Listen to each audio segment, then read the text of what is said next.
my name is Alvin Bautista of Exploring Tarlac. For today's vlog guys, naimbitahan tayo ulit ng Gaudis Kitchen para tikman yung mga foods nila. Meron ng bagong location si Gaudis Kitchen. Dati yung location niya dito sa may side ng Dominican College of Tarlac. Mamaya guys, pag-usapan natin kung saan ba naka-pwesto itong si Gaudis Kitchen.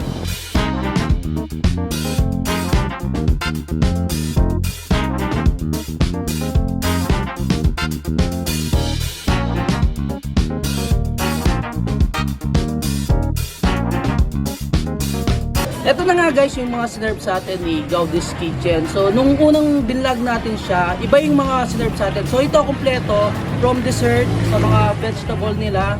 And ito, mga pangulam natin meron tayo dito. And of course yung mga pinagmamalaking na lang drinks. So una nating papakilala guys ito kanilang sizzling pork sisig. Siyempre yung crispy pork kare-kare, seafood salpikaw, tapos yung kanilang Gaudis garden salad and apple chikama salad. And sa mga drinks nila guys, no, all natural naman tong mga sinaserve nila. So meron tayong ice glutamate tea, ice lemongrass tea, and syempre guys yung kanilang pinagmamalaki na cucumber lemonade. And sa kanilang dessert naman, no, Tarlagueños, try yung kanilang buko pandan, panakota, and kung may mga kasama kayong kids, pwede rin kayong mag-order ng kanilang snacks. Gaudis regular burger with french fries. Welcome to Gaudis Kitchen!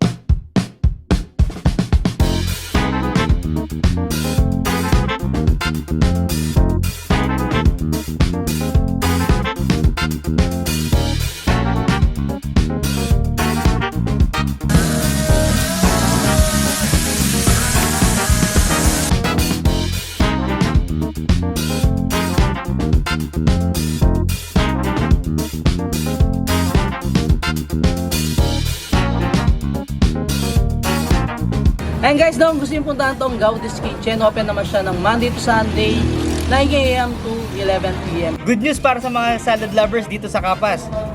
Nagsiserve na ang Gaudis Kitchen ng kanilang mga salad. So try natin itong dalawang salad na in-order namin. Una natin titikman ang Gaudis Garden Salad. Tapos pangalawa naman, apple jicama salad nila. So una natin titikman ngayon ang Gaudis Garden Salad. Meron siyang lettuce, chicken breast, syempre yung mga edible flowers natin na galing dito mismo sa garden ng Gaudis.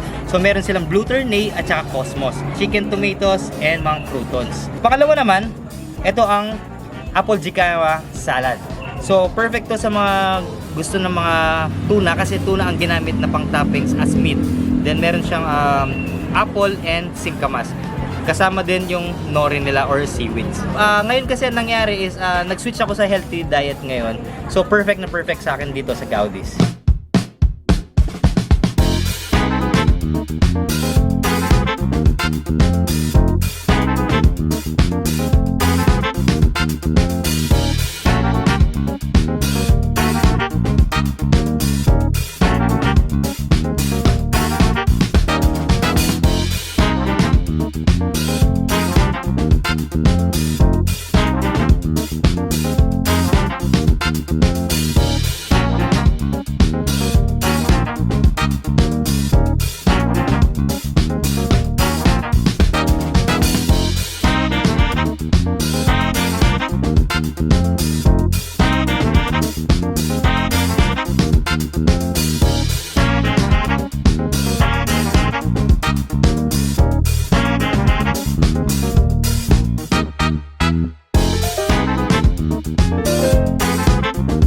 Ayan, Tarlagueños, kakatapos lang natin tikman lahat ng mga sinerve sa atin ni Gaudis Kitchen. So, nung unang tikman natin yung mga foods, talaga nagustuhan naman natin yung mga sineserve nila dito. So ngayon, talagang nirevamp nila yung menu nila. Mas lalong pinasarap yung mga foods nila. And napaka-generous ng servings. Pwede kayong mag-order dun sa mga pinakita natin kaninang mga pang-ulam. So pwede namang mag-order kayo ng half or yung whole. Kung dalawa lang kayo, so may option kayo guys. And mas okay kung marami kayo, orderin yung whole, napakarami ng servings nila dito. And syempre very affordable and quality talaga yung mga foods. Kung gusto niyo palang pumunta dito, yung landmark natin, yung Alamitong Bridge dito sa may Kapas. So paglagpas mo ng bridge kung galing kayo ng Tarlac City, nasa 1 to 3 minutes na lang tong Gaudis Kitchen. So nasa left side siya, nasa tapat siya ng Kutkut First Chapel. And then guys, from public market ng Kapas, nasa lang to, 5 to 7 minutes away, andito na kayo sa Gaudis Kitchen. kung gusto nyo nga mag-order, wala kayong time para pumunta dito sa place nila, pwede kayong mag-order through online. So pwede kayong mag-direct ng PM sa kanilang Facebook page or pwede kayong mag-order sa Foodpanda and GrabFood. Itong bagong place ni Gaudis Kitchen guys, so mas maluwang siya compared dun sa dati. Itong parkingan nila, so mas marami nang makakapag-park kasi napakaluwang and pwede rin kayong mag-park dito sa mismong loob ng Gaudis Kitchen. Ano pang hinihintay nyo? Invite nyo na yung buong barkada at buong family nyo na kumain dito sa Gaudis Kitchen.